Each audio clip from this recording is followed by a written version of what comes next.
First of all, I would like to thank the International Association of Tourism Economics, and especially Veronica Leoni and Oriol Anguera, for allowing me to present the results of my research on biased samples, which in my opinion has a very clear application in the field of tourism research. The title of the talk, "The Truth is Hidden Behind the First Visit," will become clear as soon as I explain my findings. A more theoretical title is Length-Biased Right-Censored Count Data Samples, Application to Repeat Visitations, which describes what I will be explaining. Although I will focus on repeats, the results are general for any strictly positive, discrete random variable. The structure of my presentation is as follows. I will begin with the motivation and context. Then I will present the statistical model. Next, I will consider the estimation of means, both of the repetitions and of the associated variables. Next, I will study how sample biases affect the estimation of regression models, and an empirical application will show that our results are relevant in practice. Finally, I will end with some conclusions and future research directions.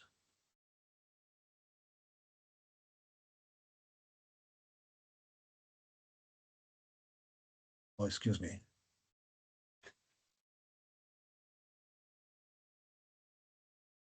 Length-biased samples are those in which the probability of a random variable being selected for sampling is proportional to the value of that variable. The situation often appears in tourism research, especially in cases related to the length of stay or repetitions. Regarding the length of stay, this problem was already detected in the 50s, and different works have addressed to it.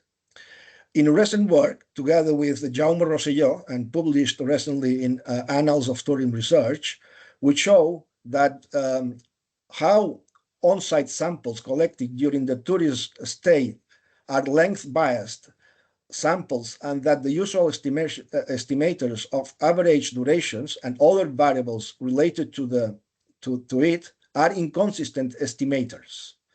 Conversely, samples obtained at border points when the tourist arrives or leaves are not biased. In this aforementioned work, we show methods to obtain consistent estimators. Regarding repetitions, the problem of length-biased samples has also been studied by several authors, such as Apostolakis and Humphrey, Loomis, Martinez Piñera, and Lu.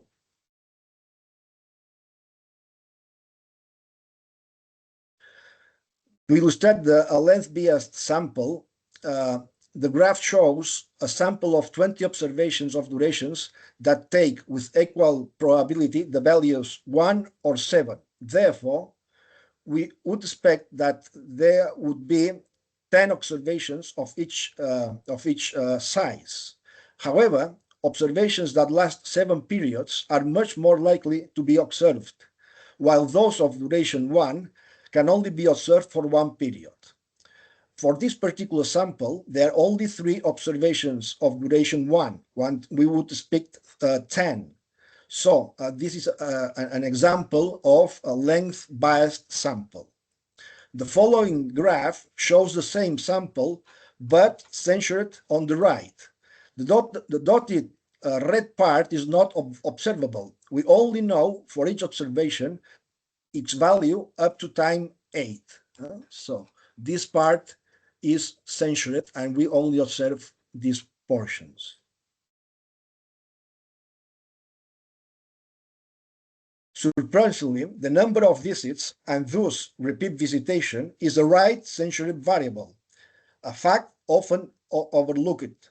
We only observe the actual number of repetitions, not the total number of visits that a tourist is going to make. First-time visitors are often mistaken for one-time visitors, even though they may return multiple times in the future. In fact, first-time visitors comprise a mix of one-time visitors, two-time visitors catched on the first time, and so on. Length-biased right-centered samples has been studied mainly in survival analysis and in continuous time sitting. Here, we explore them in a discrete setting, not necessarily related to durations.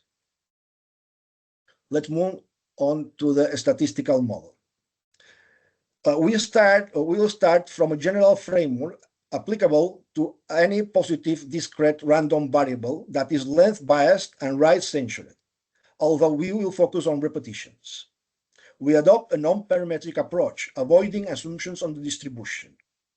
We will assume that the repetitions are independent and identically distributed, and we only impose that the first and second order moments are finite.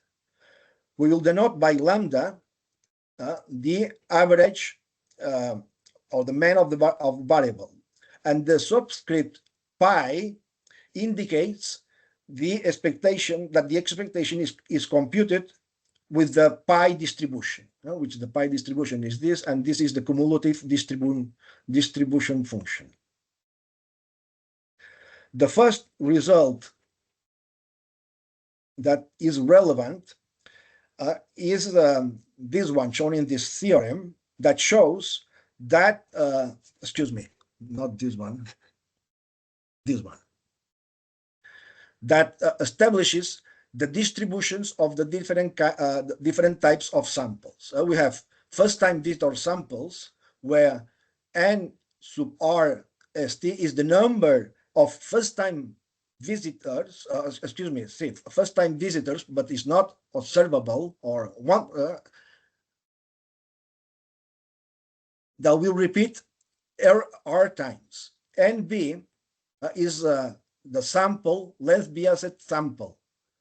This is the number of unobserved visitors that will repeat r times in a length biased sample. And n r super 0 is the number of observed visitors that have repeated r times. So we denote by pi the sample of first-time visitors, by phi the length biased sample, and by psi the length biased right-centered sample. Looking at this distribution, we see here that this is the complement to one of the cumulative distribution function, which in the survival analysis context is interpreted as survival function. But here we are not in this context, so it is the complement to one to this distribution.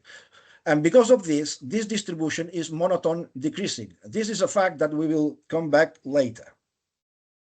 A second result, which is interesting, is that the length biased right-centered distribution or sample is biased, is not equal to the first-time distribution if and only if is a first success geometric distribution. So in general, excuse me, this distribution is different from the pi one, which is the one relevant because the population is generated according to this distribution, but we observe this other one. But if we have to make inferences, the relevant should be this one.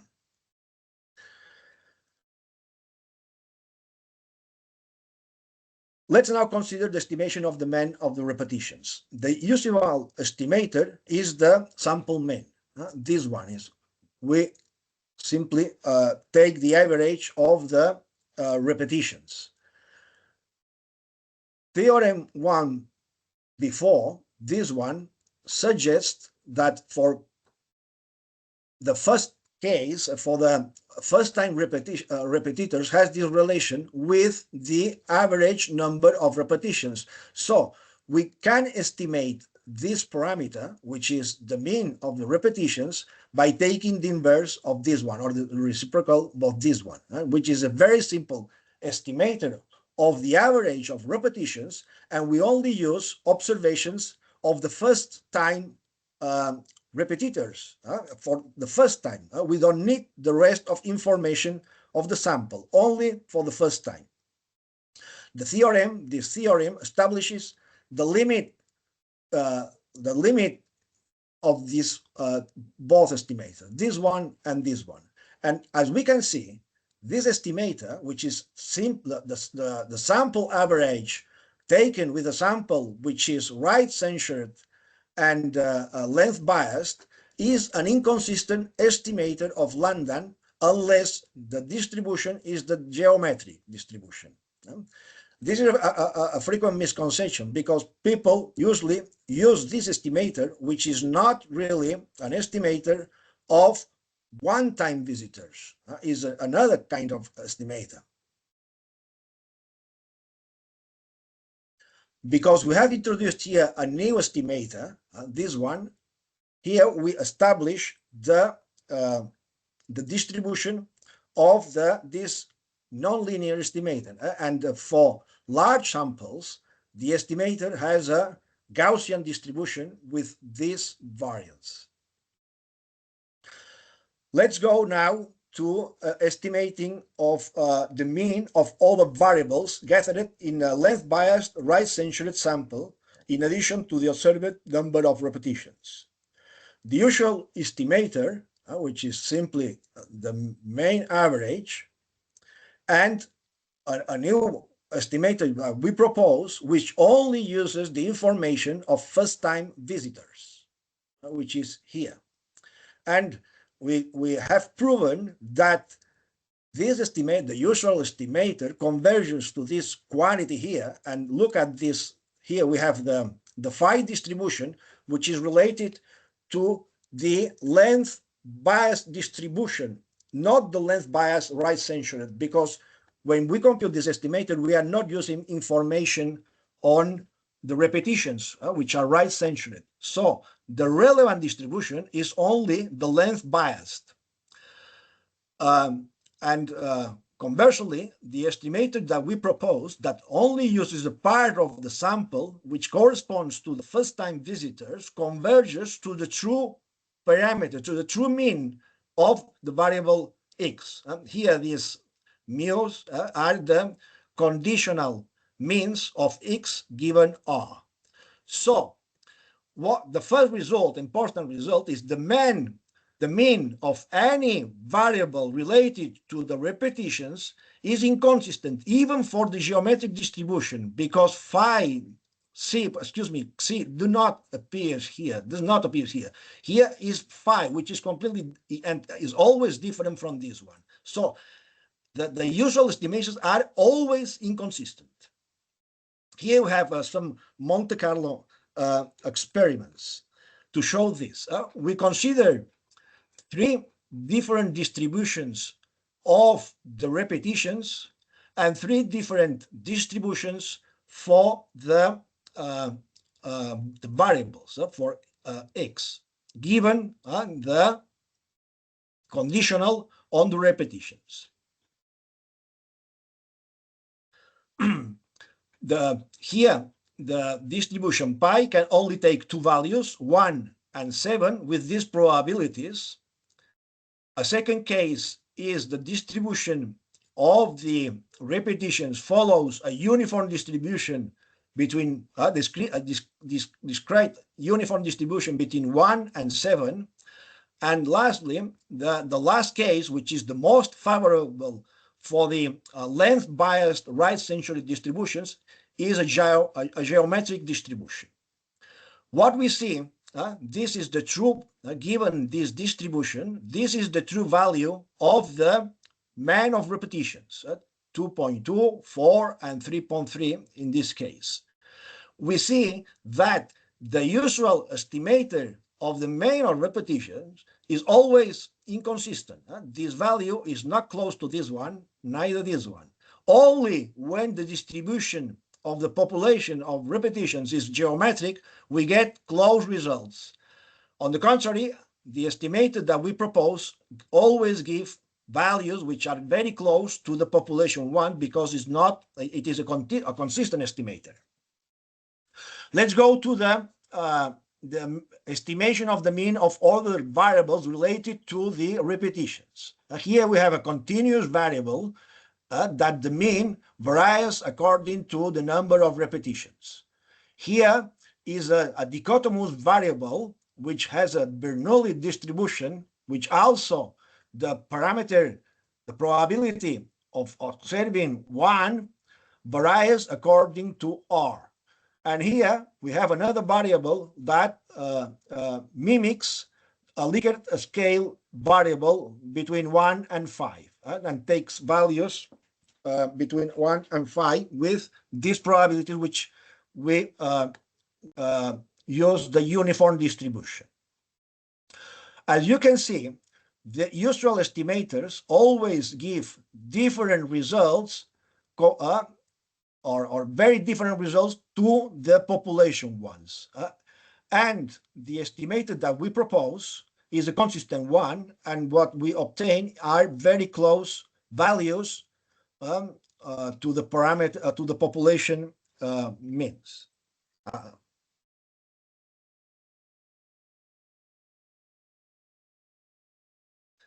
Let's move on to the estimation of regression models.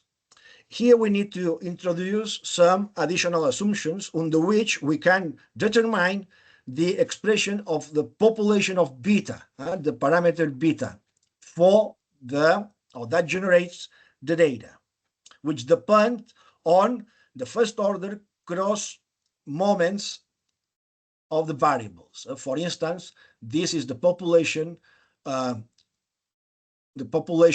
cross moment between variable x2 and xk, and this one is between x2 and y.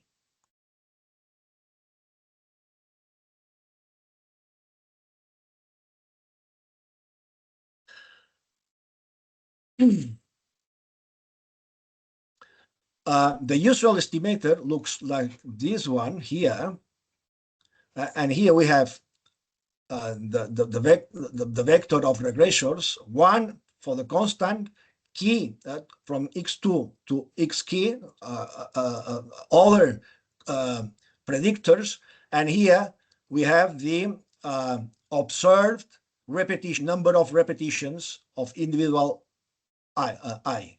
This is the usual OLS estimator, ordinary least square estimators.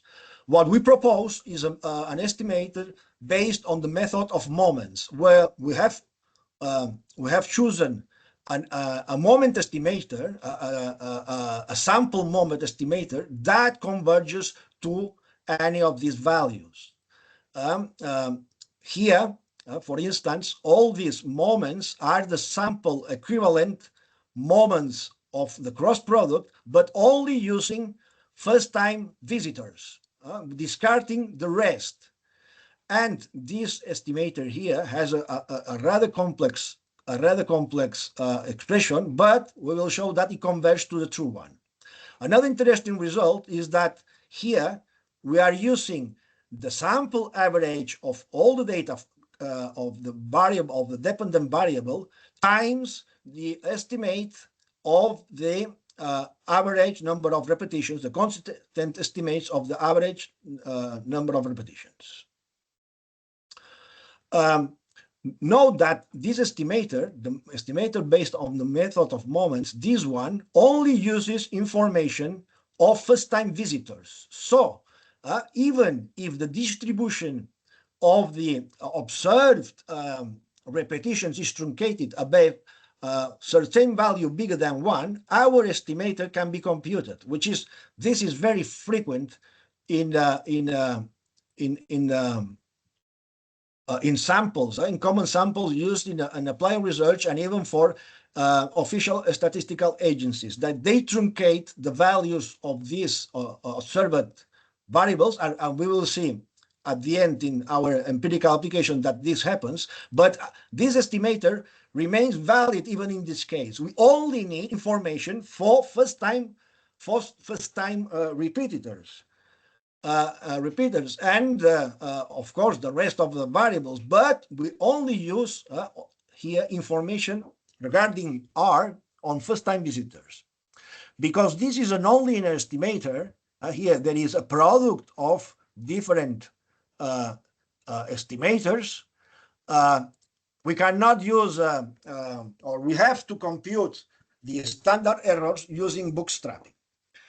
The theorem shows that the proposed estimator converges to the true value of the beta parameter, whereas the usual estimator converges to another very complex quantity. I will not show here, is in the paper, but which is this quantity is different from the population beta, so these estimators are inconsistent. Here there are some Monte Carlo experiments, and we see is what we see is a similar picture. The first DGP we only consider as a regressor the number of repetitions, and here is the usual estimator and the proposed one, and you can see the estimates are biased, are different from the population ones. The second DGP has more variable, more predictors. We have a continuous variable, a dichotomous variable, and a Likert scale variable here. These are the true population parameters, and these are the estimates of the these parameters using the usual estimator. And we can see as both the constant and the parameter related to the repetitions are inconsistent, are biased, whereas those proposed by our estimator are always close to the population ones because they are consistent.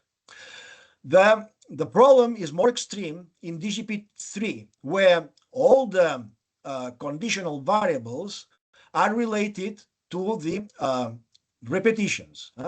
These three variables are related to this one in a similar manner, like here, are similar. And what we get is that all the parameters, or the estimators, usual all ordinary least square estimators, the loose one, are biased, and especially the one associated to the continuous variable, which changes the sign. The true parameter is minus 0.101, and what we get is an unbelievable result, a value close to 2. It has no sense. And regarding the estimation of the parameter associated to the repetitions, the bias is also very, very large. Let's move on to the case of using a dummy variable for first-time or one-time visitors. The estimator based on the method of moments, this is the usual one, and this is the estimator that we propose based on the method of moments. We can estimate this we can use this estimator, but we need to compute here in this case the mean of each variable when we have two repetitions. This is for first-time visitors, this is for second-time visitors, this is the fraction of second-time visitors in our length-biased right-century sample, and this is the fraction of first-time visitors in our sample. And also, we can estimate the population value. Pi here is the proportion of, or the probability of one-time visitors. It can be recovered, can be estimated using information of first-time and second-time visitors. And so here we need to know at least, or have observation of R, or the observed R at least 2. So we can use this estimator even if the observed repetitions is truncated above 2. Once again, is an only an estimator, and standard error should be obtained via bootstrapping, and this theorem shows that the usual estimator converges to another quantity which is different to the population parameters beta sub pi, and our estimate, the proposed estimator, is consistent. simulation experiments confirm also these theoretical findings. DGP-1 is with independent predictors or with independent conditional variables, and DGP-2 with related variables, correlated variables. For the first case, which is the most favorable to the usual estimator, the bias is only for the parameter associated to the dummy variable. The dummy variable, which takes value 1 for first time or one time visitor and value 0 for otherwise. But when the variables are related, as in other cases, the bias also extends particularly to the continuous variable. And once again, the change, the sign, excuse me, of the estimated parameter is different. The true parameter is negative, and we are obtaining here a positive effect, which is very controversial. Finally, let's consider the case where R is a regressant, is the dependent variable. I have considered this case for the sake of completeness, but I think for the empirical applications, the previous two are more relevant. This is the usual OLS estimator, ordinary least square estimator, and this is the estimator based in the method of moments. Once again, we only need information on first-time visitors. And also, here we have products of different estimators is a nonlinear estimator. So we have to obtain the standard errors using bootstrapping. And once again, even if the observed distribution of the repetitions, even if it is truncated above 1, we can use this estimated here. It's because of this that, as I say at the beginning, that the truth is hidden behind first repetitions. All the proposed estimators, the basic information is only or is contained in the first time visitors, except for this one. We are here. Excuse me, that we need second time visitors, but in general, first time visitor is enough to get consistent estimators of the relevant of the other relevant model.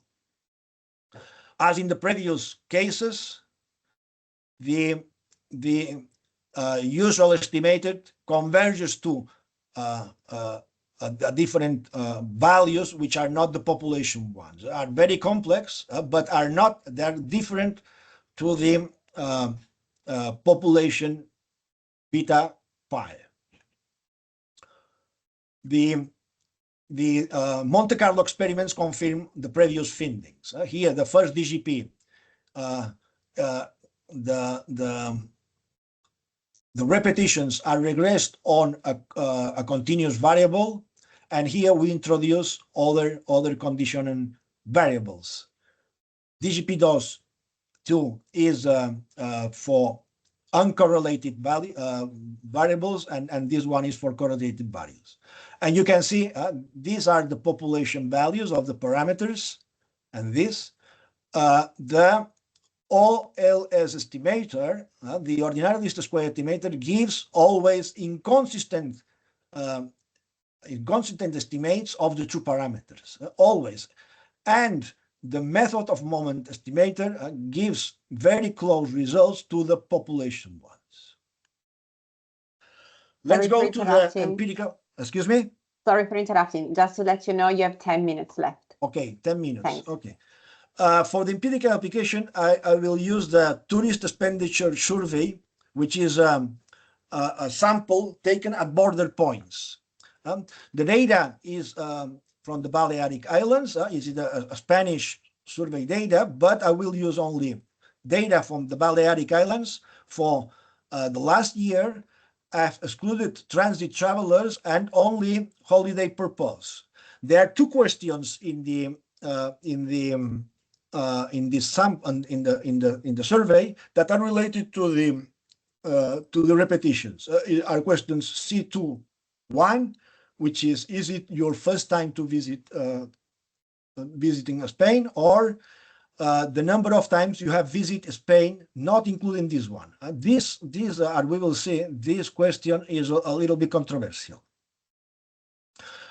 If you look at the empirical distribution of the repetitions, observed repetitions, what we see are two facts. The first one is the truncation at 11, because are not recorded in the sample of I use. But we know this is not a problem for our estimators, because we need only that they are truncated above 2 or 1.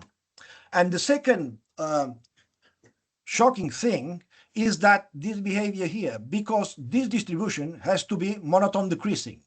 And what we observe here is that this value is lower than 3 and etc.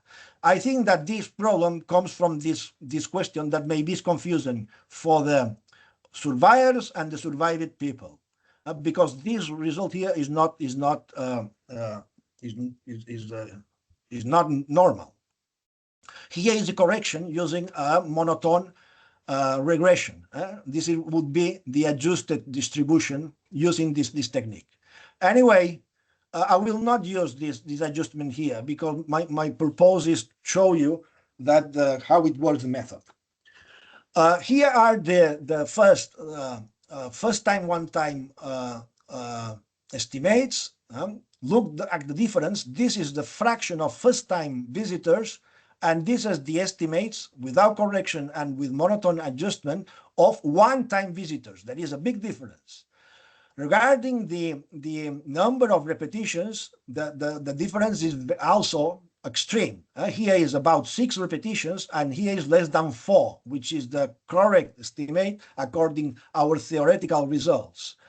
And also the estimation of all the main of all the variables related to repetitions are very different. These standard errors are associated with these consistent estimates, and they do not include these values at any relevant significant levels. They are outside, so are not included here, and are unbelievable in my sense. For my empirical application, I will use a regression of models of the length of a stay, which is very common, a regression of the length of a stay on predictors, and it's very common in empirical research in tourism. And these methods, when comparing to survival analysis, which also common, in several papers, Thrain and Motazzavi and Siliani show that the regression models offer comparable results to the survival analysis with greater simplicity and interpretability. Here we have the results. This is the regressions with R, and these are regressions with D, with the dummy. These are the ones, the usual one, all less estimators, and these one are the consistent one. I will focus on the main differences. We see first is that when using the dummy is not significant in the usual estimator, but is clearly significant using the method of moment estimator and the standard bootstrap standard errors. There are also differences in the results concerning Germans, are significant for usual estimators and not usual for using the consistent estimators, and the same with for the Nordic countries. To finish, regarding the results published by official statistical agencies involving length-biased right-century variables such as repeat visitations, these figures should not be interpreted as estimates of the underlying data-generating process. They are merely averages from a length-biased right-centured sample. The averages of repetitions is not an estimation of the true average number of repetition that a tourist is going to do, unless a geometric distribution. The averages of variables related to the repetitions are always biased estimators of the true averages, averages, and caution is advised when using these results for policy making. We propose very simple estimators that are consistent, and concerning the truncation of the number of repetitions, it should be larger than 2. Concerning the empirical results, our findings call into question all the applied results whether a repeat visit is modeled or used as a regressor predictor. This includes model of tourism expenditure, preferences, motivation or satisfaction, models of length of stay, travel cost method, contingent valuation, segmentation of tourist markets, etc. We offer methods to address these biases that appear when estimating regressions with length-biased right-century samples. And our proposed methods offer a robust alternative for addressing biases in tourism research. My ongoing developments in this area are considering weighted samples, which are the ones used by statistical official agencies, which will be simply generalized our results that are for random samples with all with the same probability. Here with observations with different weights. This is straight. I'm preparing an error package for implement all these estimators, and also in the future I thinking in extending this setting to discrete choice models and count data models. Thank you very much for your attention, and it seems appropriate I will answer any questions you have you may be. Okay. Hope you find interesting. Thank you very much, Andreu, for your very interesting presentation. Personally speaking, I'm really waiting for your application on some ROS data, some ROS data package that we can try to test on our repetition and length of stay data. So, if is there any question, we can indeed you can turn on your microphone, or you can use the chat and then I can read them through. You can choose the option is more suitable for you. So please, the floor is yours for questions.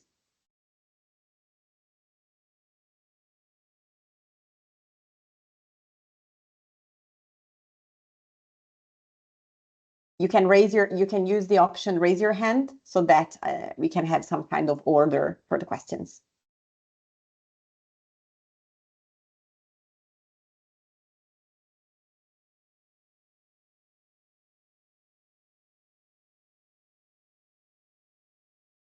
Well, I will go first then, Veronica. So thanks a lot, Andreu, for this interesting presentation. I also agree with Veronica. I am looking forward for the package to be able to apply it.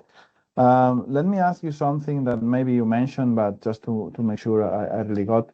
So if we use traditional methods in order to study repetition data, for instance, it seems that it tends to be some bias. Do traditional methods tend to overestimate or underestimate the real mean, the real? Yes. Yeah. This is very difficult to answer because if you look at here, for instance, this table, empirical, which is the one for the empirical application, sometimes you have an overestimation for instance, for the length of stay, but all the time you have an underestimation that for the package, the hotel or not, etc. And even for estimating the average, sometimes you could get a low estimator and sometimes an upper estimator. There is no clear relation in this sense. If the sample is only length biased, then for sure there is always a tendency to overestimate. If the mean of the variable is positively related to the variable causing the bias, such as, for instance, the length of stay. But for the case of length biased and right censored, there is no clear relation. It could be in both signs. So it's very difficult to see. And here you have examples of both cases: underestimation, overestimation, underestimation, etc. Thank you very much.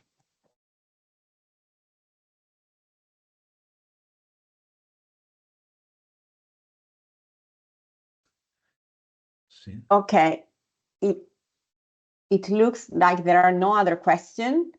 So again, thank you very much, Andreu, for your presentation. And again, we're very looking to receiving for the package very soon, especially, for applied. For instance, I speak for myself. Of course, it will be very nice to again maybe try to test something we've already done and see how it would work once corrected for this.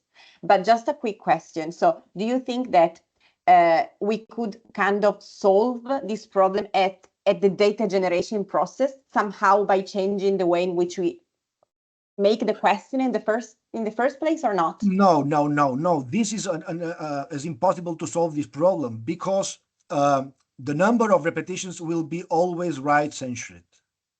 You will never know the total number of repetitions that a tourist is going to do. But I've shown ways to find the true underlying generating process in an indirect way, which is only using information on first repeats. First repeats is a sample of the whole population, which has no bias. When you introduce information with people that have repeated, etc., they bias the sample to length biased, and also you introduce the effect that there is right censoring. But a sample of first visitors is a true sample without bias of the underlying population. I see. So as long as you have data. The main idea, the main finding, or the main idea that explains my findings. I see. So as long as you have data on the first time visits, for the first time they visit, you can use that to correct the fact that the data are censored, because of course they stop at some point to the right. This is the main reason of the title. The truth is hidden behind the first visit.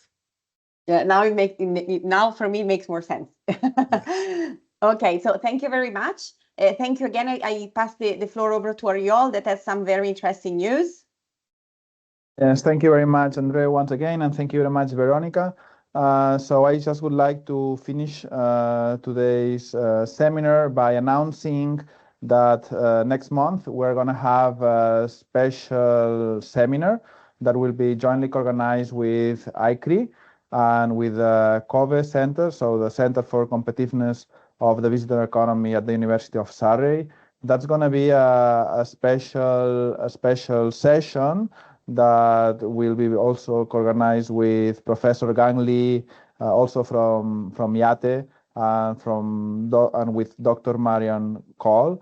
And it's going to be a session on behavioral economics in tourism and hospitality research.